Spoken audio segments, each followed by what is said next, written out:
শ্রীমা কি শুধু আমাদেরই মা ছিলেন? তা কিন্তু নয়। শ্রীমা বলতেন তিনি জীবজন্তুরও মা। শ্রীমায়ের স্নেহ জীবজন্তুর ওপরও সমানভাবে বর্ষিত হয়েছে। এরকমই একটি গল্প আজকে আপনাদের সামনে তুলে ধরব। সে সময় জয়রামবাটিতে রাধুর একটি বিড়াল ছিল। বিড়ালটির জন্য 1 পোয়া দুধ বরাদ্দ ছিল।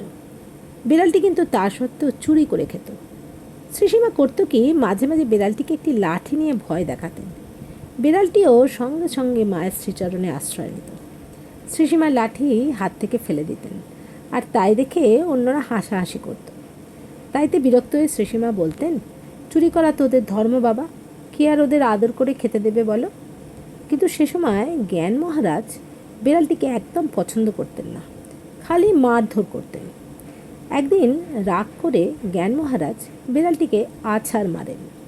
তা দেখে শ্রীসীমার মুখ বেদনায় কালো হয়ে যায়। জ্ঞান মহারাজের অযত্ন সত্ত্বেও রাধু এবং শ্রীসীমার যত্নে বিড়ালটির বংশবৃদ্ধি হয়। এমন সময় শ্রীসীমার কলকাতা যাওয়া ঠিক হয়।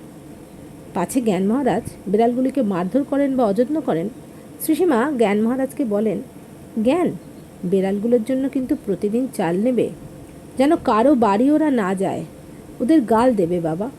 শ্রীসীমা জ্ঞান মহারাজকে আরও বলেন, দেখো জ্ঞান, বিড়ালগুলোকে মেরো না যেন, ওদের ভেতরেও তো আমি আছি।